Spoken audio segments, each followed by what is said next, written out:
This is TWiT. Actually, Epic is going to be back in court this month.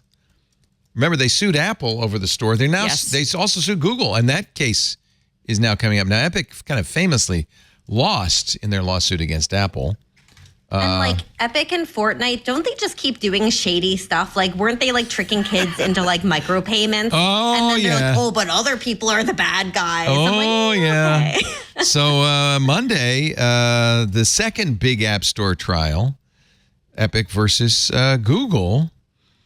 I don't know. I guess the court could look at the Apple lawsuit and say, well, we agree. I don't know if, it's essentially the same thing. And Google and Apple both charge a tax, a 30% fee for things sold in the store.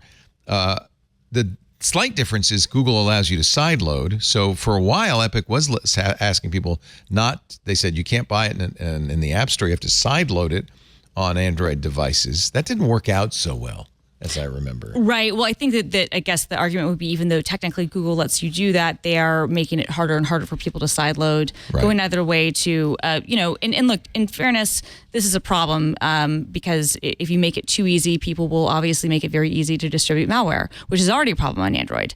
So certain distributions may make it less easy than others to get those distributions out there. But I would think that would actually kind of work in Google's favor to say, well, look, yes, we charge this tax, but this is not the only way you can get the content there. Although the U.S. courts in the Apple case didn't care about that at all. They were like, this is, the terms of doing business with Apple. Now the EU is going to probably make sideloading mandatory, at least in the EU for Apple may have devices. won the battle, but lost the war. At least in the EU, right? Like the U.S. Likely won't follow suit, but that's a separate, I think, lawsuit or a separate potential antitrust action, I should say. But yeah, this is interesting that this is going to court because I guess you really can't use past, I guess, indications on future successes, but it seems like they lost so hard. Why would you want to do this again? I should point out both Apple and Epic have appealed to the Supreme Court. Even though Epic kind of lost and Apple kind of won, there was one issue about Apple letting developers tell people that you could go somewhere else to buy this. Apple does not allow that, and I think that is still on the table. Supreme Court has not, I don't think, has yet ruled on whether to give that case certiorari.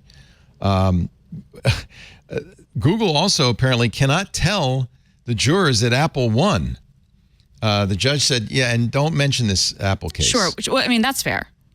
And the difference here is also it's a jury trial. The other one was a bench trial. Maybe that's why they're trying this way, because the bench trial probably, in their mind, was their best bet at winning. Because, especially, it was Judge Alsup who was in the Epic case, right? Yes. Okay, who was also in the Oracle v. Google case. So actually a very good judge, and a judge who taught himself, programming for the Oracle case. Like I actually looked this up. He already knew programming. Yes, he did, but he learned more Java. Yes. And wrote a loop in Java to verify whether that was obvious or not. Right. And I think he decided it was obvious. Yes, which amazing jurist, to be completely honest. Yes, he's a great judge. Probably one of the best jurists you could have. The actual, jury for this is not going to be as up to speed on things, so that might work better in Epic's favor. But I don't know. Yeah, it seems like a risk. Yeah, Alsup has another big technology case going on right now. I can't remember what it was, but I remember saying, "Oh, Judge Alsup at it again." So, all 50 states' attorneys general have sued Google for the same thing. They have apparently settled. Match Group, the company behind Tinder, Match.com, and OkCupid, has settled with Google. Epic is the last man standing. They say it's a little different than the Apple case. Google does have that way to sideload, but they say they make it too hard. It's also, you can't really claim that Apple has a monopoly. And if you can't claim that Apple has a monopoly, you certainly can't claim that Google has a monopoly. Right. But Epic is saying that Google does have a monopoly in Android. So I don't know. I always love the claims when it's like, yeah, you have a monopoly on your thing in this market. Yeah. And like sometimes they'll go even smaller with it. They'll be like, oh yeah, you have a monopoly on this thing in this market within this little market over here. And that's a monopoly. And I'm like, oh, that's not how that quite works, but okay. And by the way, if you have been impaneled to be on that trial, shame on you for listening to this discussion. The judge said you shouldn't. So pretend you didn't. Stick your fingers in your ears and go neener, neener, neener. You didn't hear a thing.